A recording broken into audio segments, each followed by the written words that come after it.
We're going to get this open, and we should be good to go. So lymphatic system. So we have been introduced to lymphatic system already in a general way because we talked about it in lab. In fact, there's a possibility it could show up on your lab practical even, right?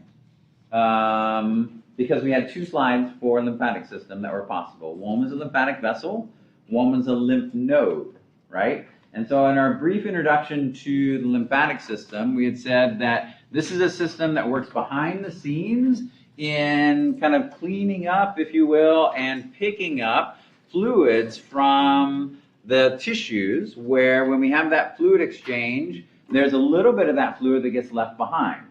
And so it picks it up and it cleans it along the way. So it routes that fluid, which is now going to be called lymph. Right? It was interstitial fluid when it was in the tissue. It was plasma when it was in the blood. Now we're going to call it lymph when it's inside of these lymphatic vessels. It's going to route it back towards the heart. Along the way, it's going to pass through lymph nodes, which are like these filtering stations where we're going to be pulling out cellular debris and pathogens like bacteria or anything else that we picked up. And then we're going to be dumping it back, this clean fluid, back into the cardiovascular system up at the subclavian veins. And so this system is a one-way system that works with the cardiovascular system. So there's kind of 2 aspects to it. So when we talk about the lymphatics themselves, we're really focusing on those blood vessels that are in many ways like veins because we have low pressure fluid in there. We're trying to get it back to the heart. And so we have adaptations that help us to do that, right? Relatively big lumen, valves along the way, and things like that. And then the other aspect of this system is certainly the bodily defenses, right? Because if we pick up something foreign along the way when we're doing this cleanup function, we want to be able to combat it. We want to be able to get rid of it, etc. Which is why in those lymph nodes, we've got things like lymphocytes and monocytes, or what we would call macrophages at that point, in there to help get rid of these things. So after we kind of talk about lymphatic system, with the vessels and then some of the organs of the system, right? Big picture stuff. After this chapter, we will get into the immune system overall. So the lymphatic system and the immune system are really the same system, but the lymphatic aspect of it focuses on those vessels that are picking up that fluid and things like that. And the immune system is really focusing on the details about how we have these defenses, how we identify these foreign agents, how we attack them and get rid of them, prevent them from coming back, or at least from infesting us significantly, etc. Okay? So the immune aspect of it, those bodily defenses, is a bit more detail. Not going to address that today. Happy to hear that, right? But we will address that as the immune system, but it's tied to this. It's not 2 different systems. They say it's like the lymphatic/immune system. So we're just going to talk about the lymphatic aspect of it today. Okay. So as we mentioned, we're going to be returning this fluid that we've picked up, which was once called interstitial fluid. That's the name of the fluid in the tissues. Now we're going to call it lymph once it enters into those lymphatic vessels. We're going to be gathering up that fluid as well as these other things that we need to return back to the blood, including sometimes there may be plasma proteins. So we know that there are certain plasma proteins. We have like fibrin or fibrinogen and albumin, as well as antibodies and things like that, immunoglobulins, which should stay in the blood, but sometimes we find them outside, especially if those blood vessels, those capillaries are getting leaky because we have inflammation or something like that. We still want to gather those up and return them back to the blood. So those are some of the things that we're returning back. And then, like we said, we might also pick up other things which are not part of the body. And we want to make sure we can take those out again also. Okay, so this is kind of the picture that we've seen before, where we have that circuit in terms of the cardiovascular system, right? We see the arterial side, we see the capillary exchange area, we see the venous side, all linking with the heart as a big circuit. And then we see this kind of one-way system of green vessels, and it's not really green. In fact, the fluid in there is pretty clear, actually, but they tried to color it that way so you can tell the difference between our cardiovascular capillaries and our lymphatic capillaries, because they're both called capillaries. So we're trying to figure out, what are the similarities, what are the differences, etc. So we've got those lymphatic capillaries in amongst our cardiovascular ones. And then once we've gathered up some of that fluid, we start routing from lymphatic capillaries to larger and larger lymphatic vessels on our way back. So again, the lymphatic pathway is very similar to at least the venous side of our cardiovascular system, where we start out with some sort of capillary, and then those merge into fewer and larger vessels. For cardiovascular systems like venules, and then larger and larger veins.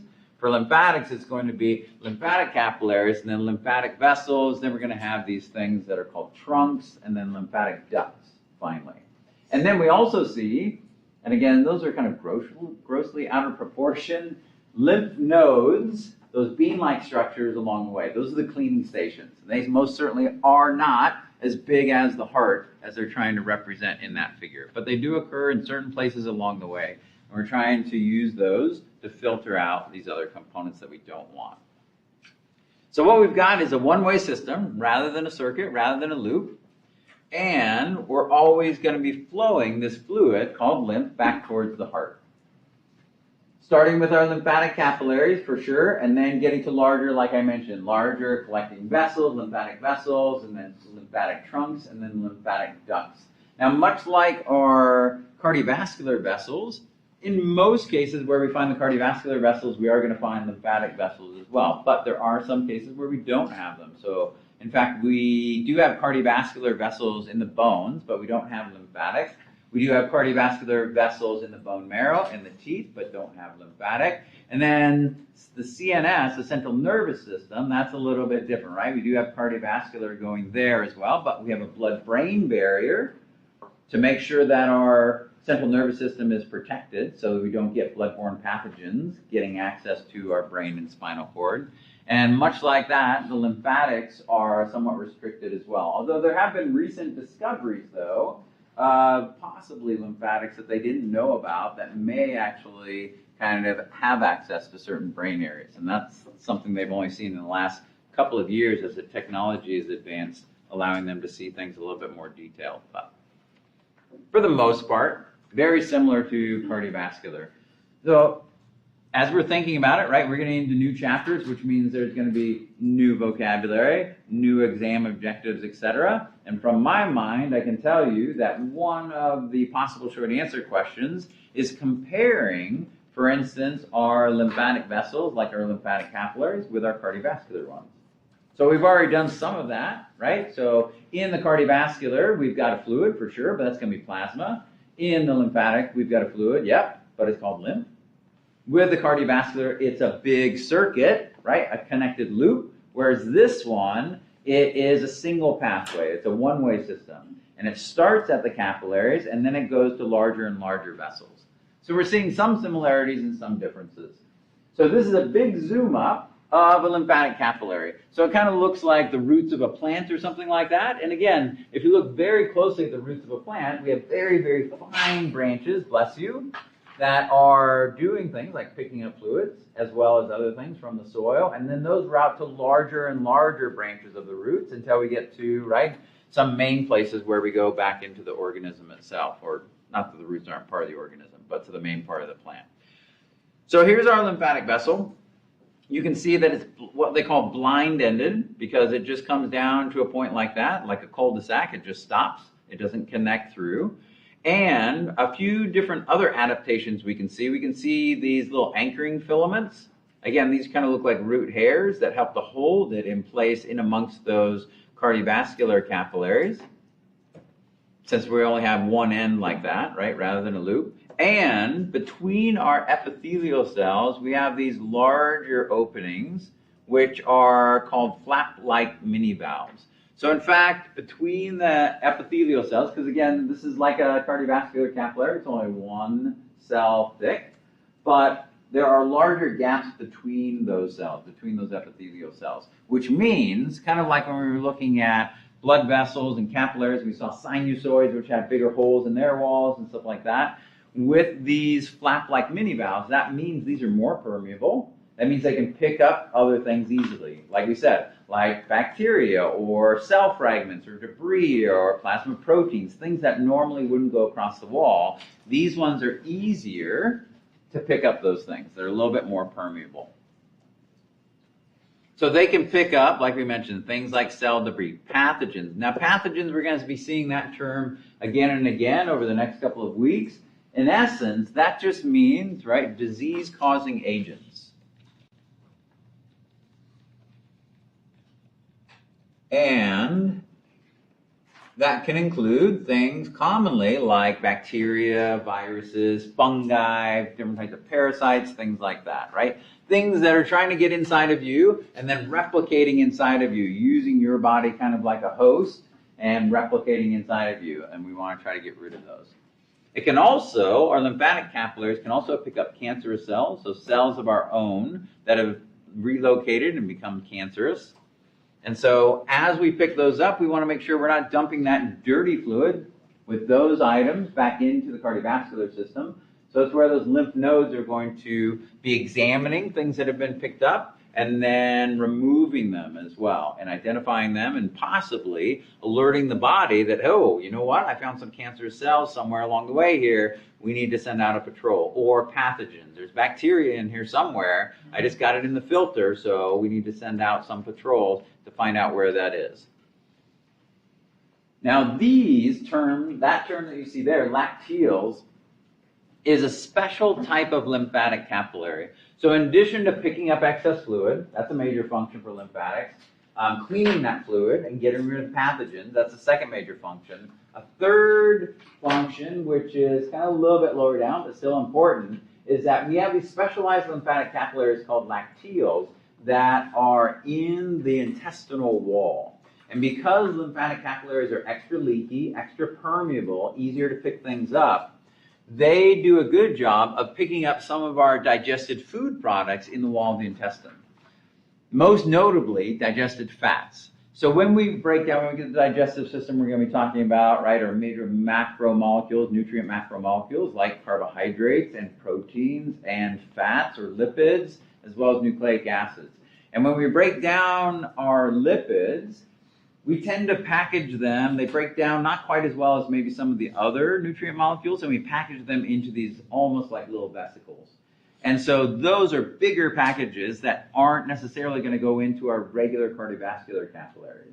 And so since these lymphatic capillaries, also known as lacteals, are a little bit more permeable, those digested lipids go into lacteals, which then those vessels transport it up to the liver for further processing. So it does have a digestive function too, which is important, mostly for digested fats.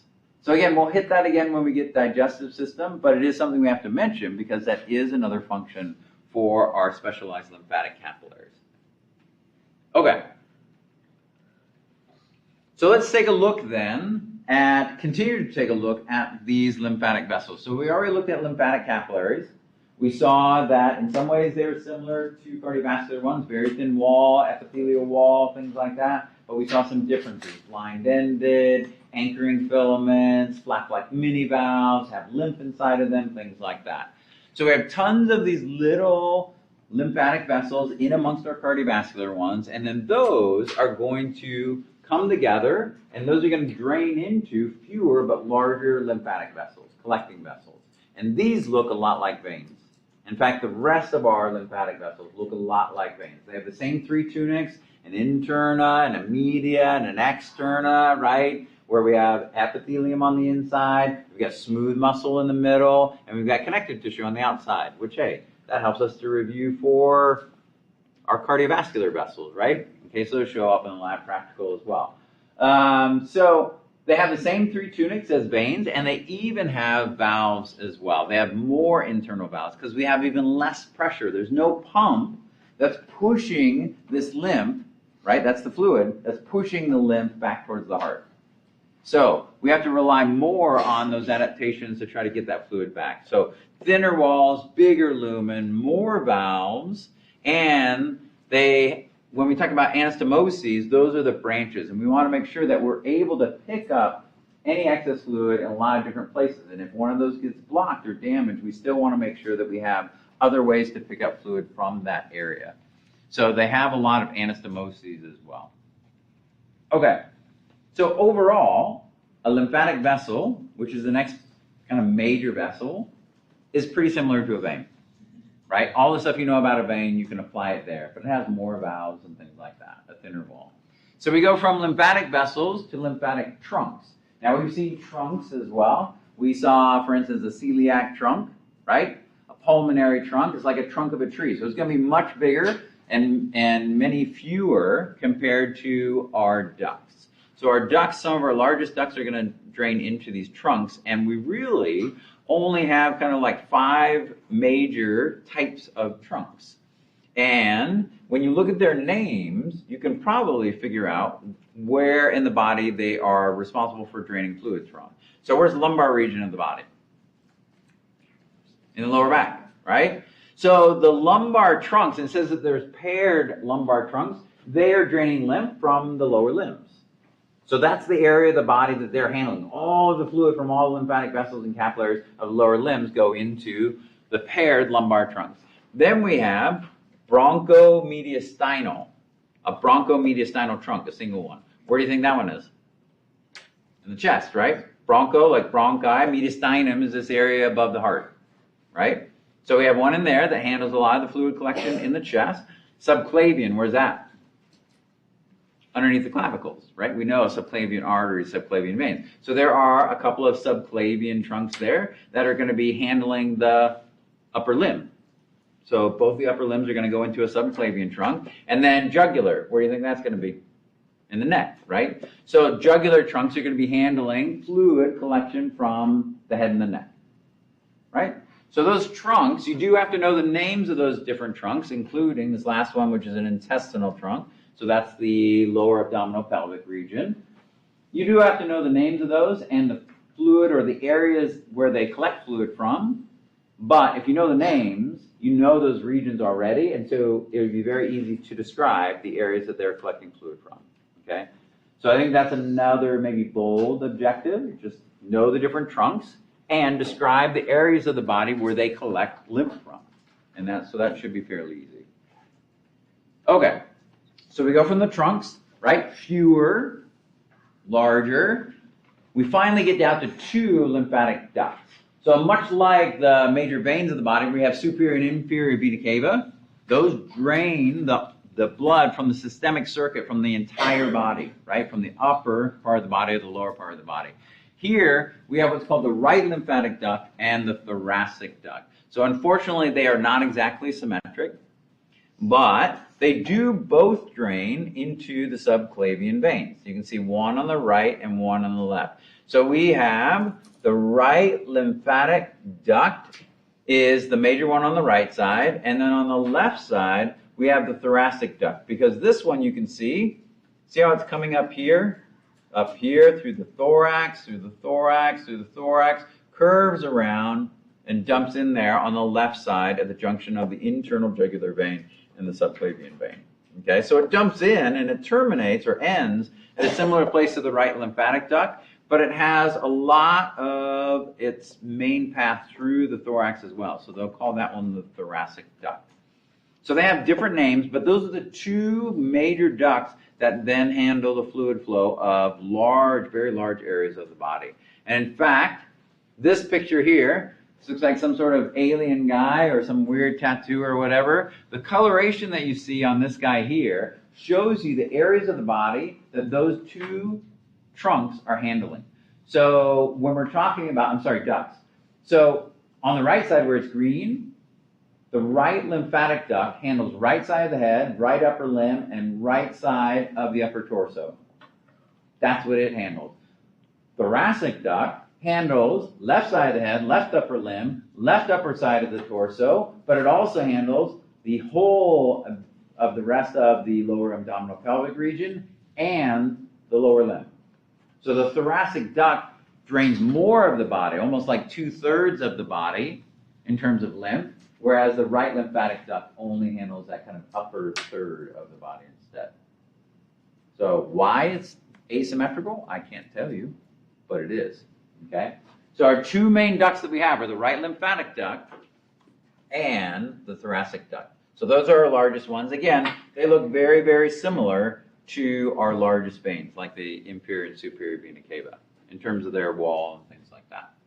Those little bumps that you see along the way there are lymph nodes. and which is what we're going to talk about next, because we have the lymphatic vessels collecting, etc., but then we have the lymph nodes along the way. So they occur at times in random places. It seems like random places along the way, but you'll also notice a pattern of aggregations of them, clumps of them that occur in the body as well. And if you've ever been sick and the doctor may be palpating, right, feeling on the body, these lymph nodes, when they get swollen, you can feel them from the surface of the body, because like veins, they tend to be more superficial, closer to the skin, closer to the surface, if you will. And so when you're sick, you're going to be collecting. These are going to be kind of clogged up with or filled with maybe bacteria or virus-infected cells or something like that. And we're going to pack them with additional defensive cells. So more lymphocytes, more macrophages in there. There are little wars, little battles going on inside of these lymph nodes, and so they're going to be kind of bigger. There's more things attacking us in there. There's more of our defenses in there, so they swell. So you can palpate those. For instance, there's a number that are in the neck, cervical lymph nodes. So they can palpate those, and they can feel if they are swollen. Okay, and that would give us an idea that you have some sort of infection as well. So you can see that there's some cervical ones there. There's some axillary ones. There's an aggregation there. There are some inguinal ones that we see down here as well. So those are areas, right? So coming down from the head and neck, coming from the upper limb, coming from the lower limb. Major areas where we want to do some filtering on our way back. And so those areas may become swollen if you're sick. Okay? Okay. So with these lymphatic vessels then, getting the fluid back towards the heart, they use some of the same adaptations that we saw with the cardiovascular system. So we saw things like skeletal muscle pump. So the movement of skeletal muscle is going to squeeze these vessels because they have valves, just like the veins. It's going to increase the movement, that one-way movement back to the heart. We have that respiratory pump as well, because we have a slightly negative pressure in the chest, and we're trying to get this fluid back towards the chest, at least in the subclavian area. We've got those valves to prevent backflow, and like veins, when they're right next to an artery, as the artery is pulsing out, right, stretching out, going that elastic recoil, it actually squishes the next vessel adjacent to it. So it will squish a vein that's right next to it. It'll squish a major lymphatic vessel that's right next to it, and that puts a squeeze on it as well and helps to get it back towards the heart. And then, finally, for our largest lymphatic vessels, we said they have all three layers to their wall. So they have a tunica media that has smooth muscle, so they can kind of squeeze themselves also. Okay?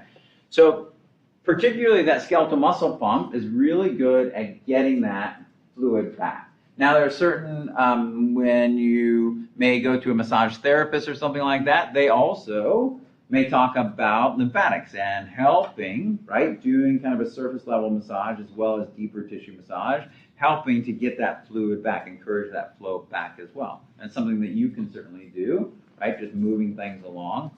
It can be good to do for various reasons. And what we're trying to prevent is edema, right? So edema is swelling. We had that as a vocabulary term already. And if you have severe localized swelling, they're either going to call it edema or lymphedema. But that can happen, like we said, because of inflammation or something like that, but it can also happen if you have blockages of the lymphatic or the lymphatic vessels are damaged. So think about this, if we're thinking about identifying blood vessels, like today of all days and lab practical day, you're identifying blood vessels. If you were doing surgery or something like that, or if there was an accident or something like that, and say you severed your radial artery or something, which could happen, you need to be aware as they're doing repairs or you're trying to compress it to keep that blood from leaving. You also need to be aware that there are major lymphatic vessels in there as well. So if they're doing a surgery, they have to, right, be very aware of, okay, where are these lymphatics as well as where are the major arteries and veins, because there are some large lymphatics.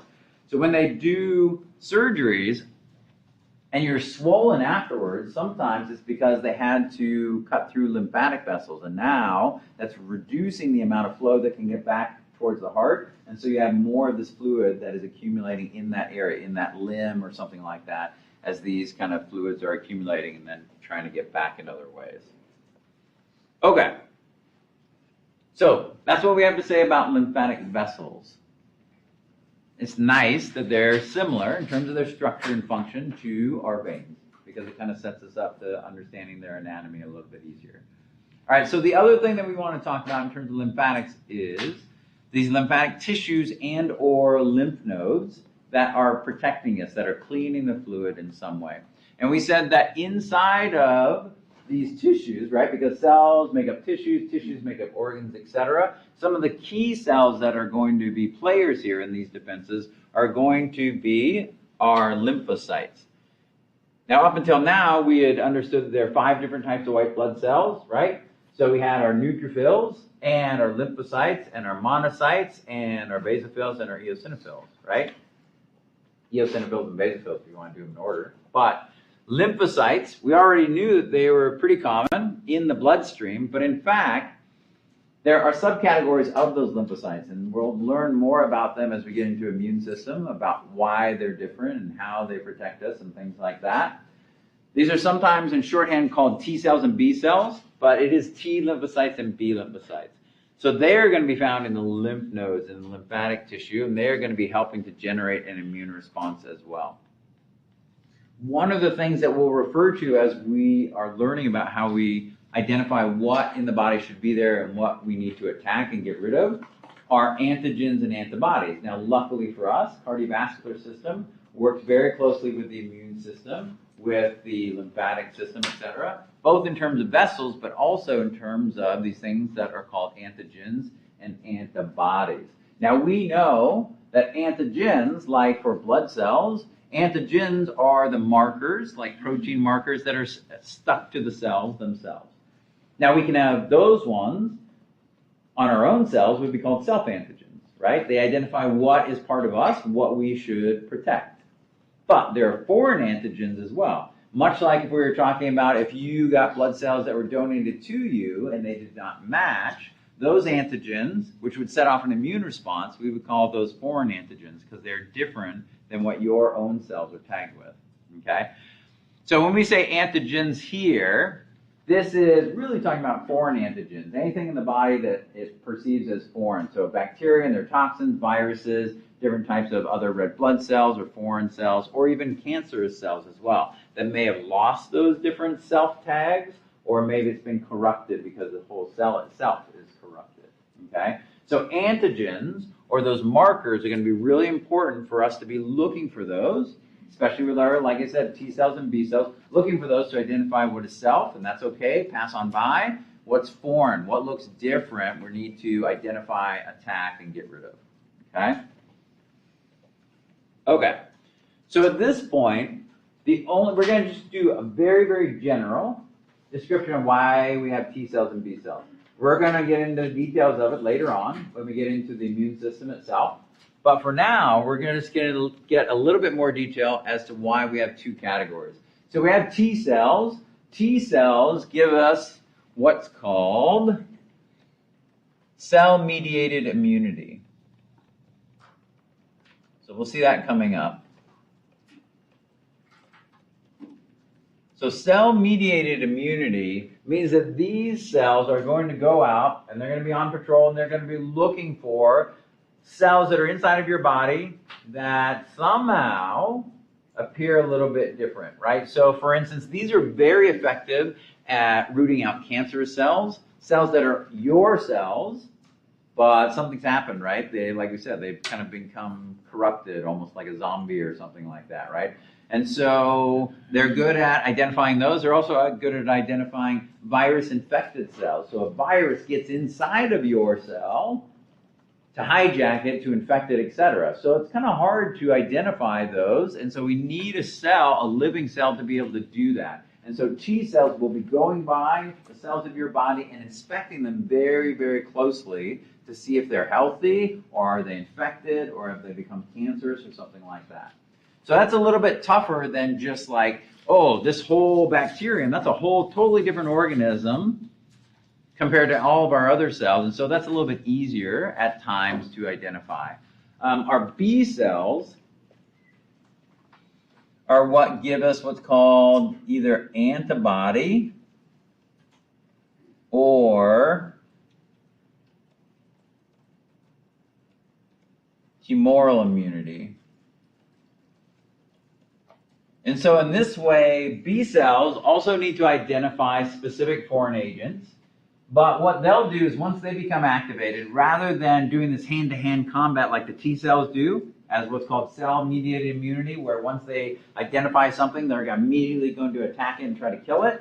B cells, when they get activated, what they do is they're a little bit more like archers or those that control missiles or drones or something like that. They don't go into the fight. Most of them don't. What they do is once they become activated, they start launching these remote weapons instead. And those remote weapons that are created by B cells are antibodies. So the antibodies that we learned about before, like those ones specific to the blood, there's lots of different antibodies against these things that you've been infected with. And those antibodies then are plasma proteins, we know that, and they float around on their own, and if they then bumble around and end up interacting with that foreign agent that has the matching, antigen that fits their antibody pockets, bless you, then they'll stick to it and they'll help to get rid of it, like the agglutination reaction that we saw in the blood, okay? So the B cells themselves aren't doing this active, removal of our foreign agents like bacteria or whatever. They're cranking out all these antibodies, and now the antibodies go into the fluids, and then the antibodies are the thing that's going to try to get rid of that pathogen. Now, antibody is just a protein. It's not a living cell, so it's not very good at really looking at the details, but if it matches up with it, interacts with it, it's going to then hold on to it. And there are various ways that those antibodies can work as a flag or something like that to help get rid of those other types of cells like bacteria, etc. The plasma cell that you see here, plasma cell is an activated B cell that is really cranking out or secreting antibodies. Okay? So again, we'll see that more as we get into immune system. But that's why we have T cells and B cells. They both work to give us long-term protection against foreign agents. They both work very specifically about things that you've been infected with. So not only is it a bacterium or a virus, but what particular strain is it? They care about that. It's not just like, is it foreign or self? It's like, whoa, no, what is this exactly? Because I've got a certain cell that can be effective against it, and we need that cell. So those are our lymphocytes. Those are our cells of our lymphatic system, of our defenses that we see there. Now, these are a few others that are going to be important as well. As I mentioned, macrophages. These are our monocytes that have exited the bloodstream and are big phagocytes that are helping to ingest and process foreign substances and also helping to show that off or activate T cells. We have dendritic cells, which are also, they call them dendritic cells because they have these long extensions that look like dendrites, just like we learned on neurons. But these are also big macrophages that can also be found in lymphatic tissue and in lymph nodes and things like that. So again, things like the macrophages from white blood cells or from monocytes that help to phagocytize as well as activate the immune system. And then finally, we have some reticular cells. These ones are just producing some of the structure that we see inside of things like lymph nodes and lymphatic organs. Okay. So we've talked about lymphatic vessels. We introduced a handful of lymphatic cells there, two different types of lymphocytes, macrophages, dendritic cells, big eating cells and stuff like that. Now we're just going to be talking about lymphatic tissue and lymphatic organs. Just again, getting the layout of the system. What are all the different parts of the system? So there is this stuff that's called diffuse lymphatic tissue that is found almost associated with every organ of the body. So this is lymphatic tissue that's kind of embedded within the wall of an organ, because what if an organ gets infected with something? We need some sort of defenses right there, right? So there is this kind of diffuse lymphatic tissue that can be found within the layers of some of our organs, particularly those that are lined with the mucous membrane, because any hollow organ that ultimately opens to the outside has a mucous membrane to it. So think about, the mouth and the digestive system and the respiratory system and the urinary system, the reproductive system, they all open to the outside, which means that is an opening from the outside for pathogens to get in. So we want to make sure that we have defenses along those pathways. So we have some diffuse lymphatic tissue that doesn't form a whole organ, but it's kind of underlying some of the layers of these hollow organs. We also have what are called lymphatic follicles or nodules.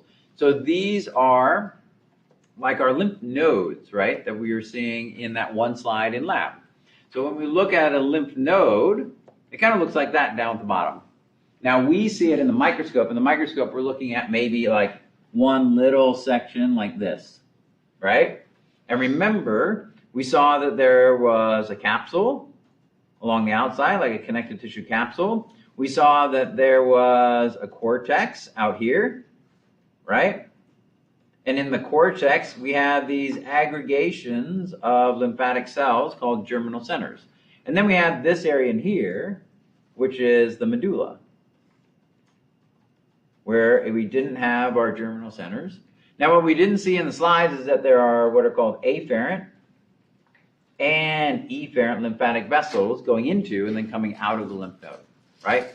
So they're bringing the lymph to the lymph node for filtering. And then once it's clean and we're exiting, those are going to be efferent. And I bet those are on a slide coming up. But these are called efferent vessels going out. And these are called afferent vessels coming in. Much like when we were talking about the nervous system, we had afferent neurons coming in and then efferent neurons, motor neurons going out, right? So their main role, those lymph nodes, are filtering, making sure that we're pulling those different things out of the lymph, where we have our macrophages, et cetera, that are going to be eating those, and dendritic cells are going to be eating those, but also where we have our lymphocytes in there, where we're going to be monitoring for particular antigens and raising the alarm to mount an attack, because we don't know where we picked that stuff up. It came from, who knows, a cut on the bottom of our foot. But it's a lymph node in the inguinal region that actually was alerted. And so now we have to try to go find that. So that's part of our immune system activation as well. And so this slide here shows some of what I was pointing out on the other one, right? Afferent going in, efferent coming out, a cortex with our germinal centers. And these are aggregations, like we see in the microscope section on the right there. Those are aggregations of some of our different types of cells.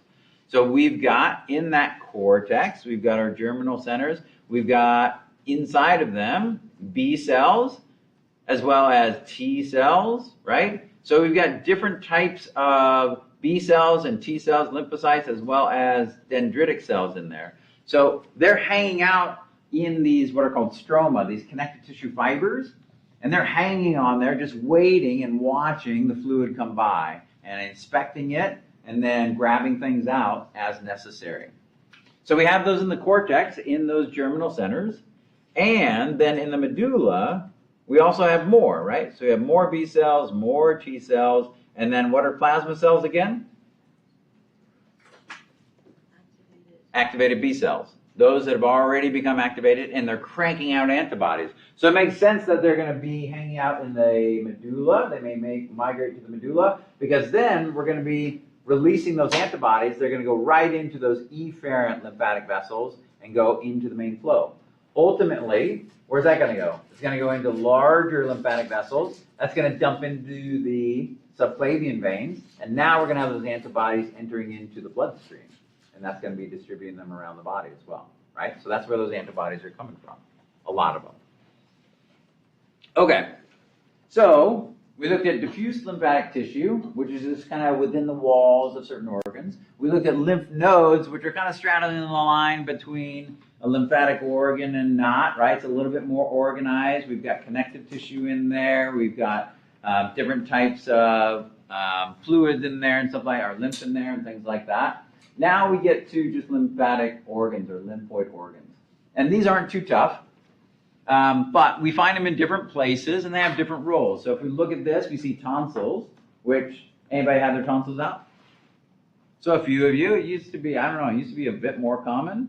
And now they're like, well, if we can hold on, if it's not really bothering you too much, then obviously these tonsils, which are, again, lymphatic organs that are at these areas where we're going to be attacked quite commonly, right? They're going to be surrounding places like the nasal passages and the throat and things like that, where a lot of these pathogens are going to be coming in, right? 5-second rule, oh, that's okay, right? At the Super Bowl party yet, you're like, oh, no, that was good. You're introducing a lot of bacteria there. We want our defenses right there as soon as possible, or somewhere along the way. So tonsils are going to be found in that area, but we'll also find, right, you can see how some of these other structures are pointed out in the digestive system, because if it got past them, we need to make sure. We know we have diffuse lymphatic tissue underneath the wall of that as well. And then we have these other things. So there's the spleen.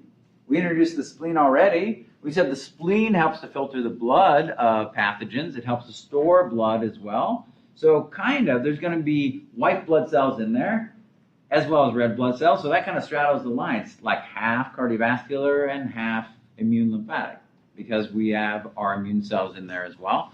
And then the thymus. So the thymus is an interesting one. You're looking at that one like, I have never seen that one before. I've never even heard of that one before. That is not the thyroid. It looks similar. Thyroid's up here, right? Thyroid is an endocrine organ that we'll talk about later, releasing hormones and things like that. This is thymus. So thymus, as you see, and again, it's not necessarily green, but they're just trying to highlight it. It's just superior to the heart. You're like, again, like when I saw the whole body laid out and all the different organs, stuff like that, I didn't see a thymus. So the interesting thing about that we'll talk about, and those just talking about when lymph nodes become swollen, is that one, the thymus gland, is a lymphoid organ, and it is present when you're young, and then as you get to be an adult, it atrophies, it shrinks, and then almost totally disappears as an adult, right? So most of your figures and references having to do with anatomy and physiology are talking about adult physiology. And in an adult, the thymus is usually already gone. It's replaced by some connective tissue and fat and things like that. Okay, so we'll do a little tour of those different lymphatic organs, just describing, okay, what are they, what's their structure, and again, what are they doing there? How does it contribute to the lymphatic system? So spleen, largest lymphoid organ, site of lymphocyte proliferation. So lymphocytes are a type of white blood cell. Where do blood cells come from originally? The bone marrow, yeah. So, I mean, before your bones form, we did say that the spleen is one of the areas where blood cells come from. But in fact, later on, those lymphocytes, which are very specialized, can not only come from the bone marrow, but they can come from some of these lymphoid organs as well, including the spleen. So lymphocytes specifically can proliferate in the spleen and then release into the bloodstream. There's a lot of, like we said, kind of monitoring of the blood as well, like bloodborne pathogens and things like that. We're going to be surveilling them. We're going to be looking for them there, and then we're going to be cleansing the blood. So if we have white blood cells, we can attack and remove those pathogens before we let that blood go into other tissues and infect other areas.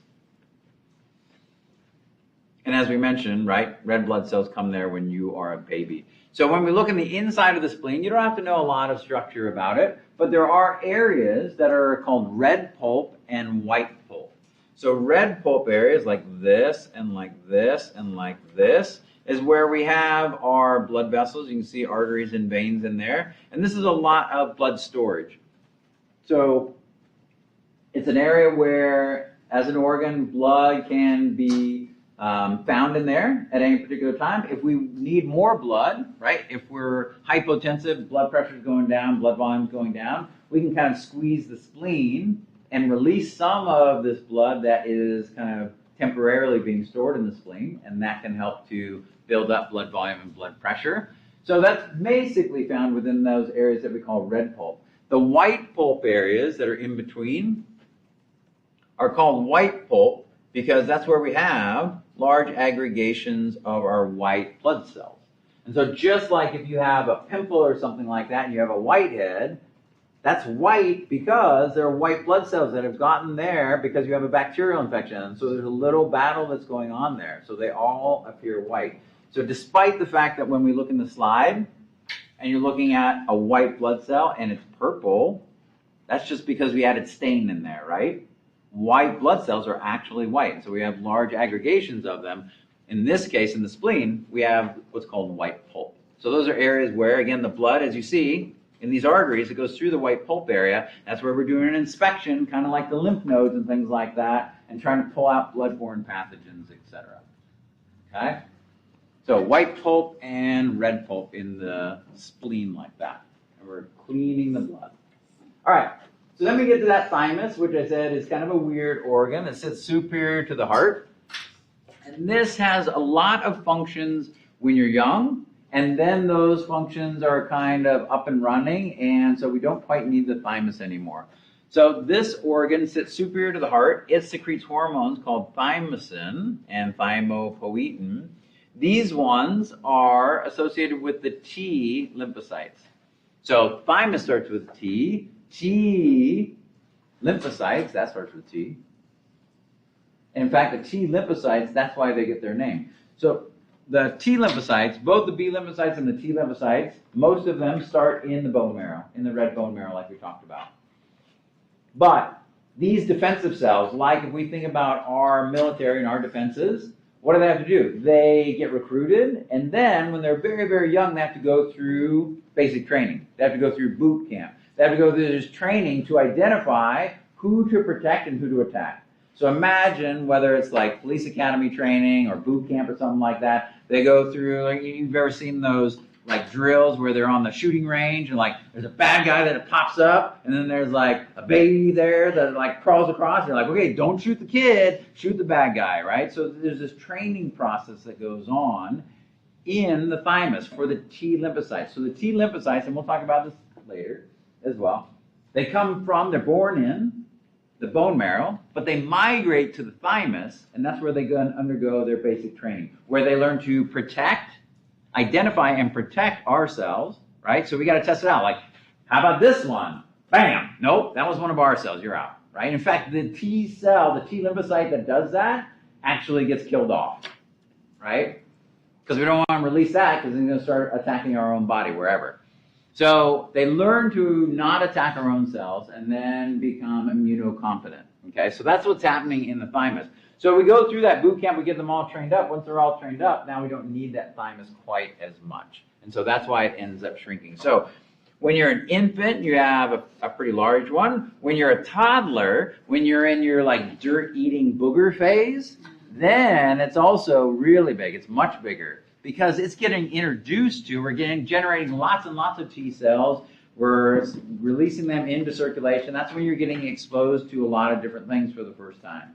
So when you're in that early kind of toddler phase and stuff like that, and in your childhood and running around, that's when it gets even bigger. And then during adolescence, as you're a teenager and as you become an adult, then it atrophies, it shrinks, and then finally, like I said, it goes away totally. Okay? So early on, that thymus is training up those T lymphocytes, and then it ends up going away. Okay. Finishing up with just a few other ones, tonsils. Tonsils have all the same role. They are lining these areas, these mucus pathways, where we can get exposed to pathogens. And we've got a number of different ones, so that's redundancy. So if one goes out, then we still have others. So if you've had tonsils removed, you haven't had them all removed, likely. You've had certain ones removed. The most common ones to have removed are called the pharyngeal tonsils or the adenoids. So the pharynx is the back of the throat, right? So these are located right at the back of the throat. And if these become chronically enlarged, then it's going to be narrowing that passageway where you swallow food and drink and you breathe. So that's pretty dangerous. So if that becomes so much of a problem that you're narrowing that too often, they'll take out those pharyngeal tonsils. So they're basically at the junction, kind of the junction where the nasal cavity is, way back there in the back of the throat, and the oral cavity. So they'll take those out, and that will help to open up that pathway. But you also have some lingual, what does that mean? Tongue, right? So there are lingual tonsils at the base of the tongue. Palatine tonsils are located near the roof of the mouth, at the posterior of the oral cavity. And then tubal tonsils, if you remember at the end of 201 where we were doing ear, right? So there's a pharyngotympanic tube, or the eustachian tube, that connects the back of the throat to the middle ear, so you can equalize pressure for your tympanic membrane. Well, again, that's an exposure area, and in fact, oftentimes if you get some sort of a throat infection, you can very easily then get an ear infection as well, because there's a direct pathway up there. So there's a tubal tonsil as well that wraps those auditory tubes that are leading to that middle ear as well. Okay? Okay, so those are the different tonsils that we have around, and their name just has to do with where they are. And then finally we have these things that are called Peyer's patches or Peyer's patches, depending on where you're from, and the appendix. So these are associated with the digestive system, the intestines most specifically. So these Peyer's patches are clusters of lymphoid tissue like tonsils, but they're in the intestine, because what's going on in the intestine, this is where we finish breaking down the food that we've ingested, and we're going to be bringing it across the body wall and dumping it into the blood. So this is where it's actually going to be entering into the body. When it's in the intestine, when it's in your stomach and stuff like that, you're just like carrying it like a purse. It's not actually inside of your body yet. So if you had something in your purse and it opened up, some liquid, and opened up and spilled and soaked into the tissue of your purse, now it's in your purse, it's not coming out, right? Otherwise, you're just carrying it temporarily in your purse. So your digestive tract is like carrying it in a purse. Only once it goes across the body wall, now it's in your body and part of you. And we want to make sure that before we do that, we're doing a last checkpoint. How about bacteria here? Did you eat some bad tacos or something like that that's coming in? We want to check and make sure that we're not ingesting some of these bacteria, right? These pathogenic bacteria. So Peyer's patches, we'll actually see these. They're found in the last segments of the small intestine, and it's a checkpoint. So if you start bringing stuff across, we've got our defenses right there to attack it before it enters into the blood. Okay? So we'll actually see those in microscope slides when we get the digestive system, and it will help us to identify that we know that this slide is from the intestine because we can see these Peyer's patches, aggregations of dark purple dots, just like we see in the lymph nodes, right? Those are lymphocytes and things like that. And then finally, the appendix. So the appendix hangs off of our cecum, which is the first part of the large intestine. So we go all the way through, we go stomach, it goes all the way through all these coils of the small intestine, and then it goes to the large intestine. And the large intestine is kind of like a drying rack. We absorb most all of the nutrients and most all of the water that we're going to pull out of our food and drink in the small intestine. And the large intestine is this last chance where we're like, okay, we're marching through this bigger chamber. This is our last chance. If we need any of this extra water, if we do, we can pull extra water out. Maybe some electrolytes. No food, no nutrients, but electrolytes, salts and water. That's our last chance to do that, like a drying rack, right? You put stuff out to dry. So again, there's a chance there that we could be infected with something there. But we have a lot of beneficial bacteria in the large intestine. And in fact, we have beneficial bacteria that can be in the appendix as well. So it's kind of a pocket. It's lined with lymphatic tissue, but it also holds beneficial bacteria, symbiotic bacteria. So if, for instance, you got some sort of food poisoning and you evacuated your system in order to try to get rid of it, you tend to evacuate some of those beneficial bacteria as well. And so you want to try to recruit those again as fast as you can. And so they think that the appendix may serve as a little reservoir for those beneficial bacteria once you clean out the colon. The colon's the same thing as the large intestine. If you clean it out of the bad bacteria and the good bacteria, whether you've had antibiotics work against good bacteria as well as bad bacteria, or right, you've had diarrhea and you've gotten rid of a lot of them, it can kind of repopulate from the appendix. So not only is it a little pocket of lymphatic tissue, but it may be a little reservoir of these good bacteria that they can grow from again. Okay? So it's not, appendix is not digestive, even though it hangs off of the cecum, this first little pocket of the large intestine. It's not digestive, it's lymphatic or immune. Okay? And then finally, there is this kind of diffuse, what's called MALT, mucosa-associated lymphatic tissue. There's also gut or GALT, which is gut-associated lymphatic tissue. So these things collectively that are along these mucus-lining pathways comprise what we would call MALT, along the digestive and the respiratory system. So looking for these pathogens because these are places where we're exposed quite readily. Okay?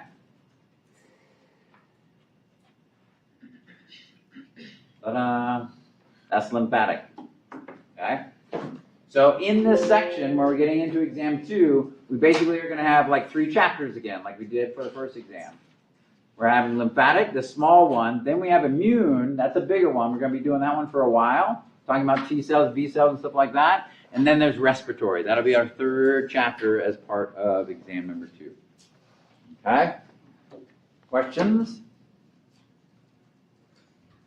All right, so I know lab practical is a big focus today, so take some time with that. But by the end of this week, right, we already finished our lymphatic chapter, so weekend, we got a while. chapter summary, looking at exam objectives, staying up on everything, right? Because even though we just got over our first hurdle, we got a bigger race that we're focused on. So little bits at a time, little achievements at a time. So stay up on those other things too. But take today, for sure, and focus on our lab practical, focus on getting a little sleep after the lab practical as well.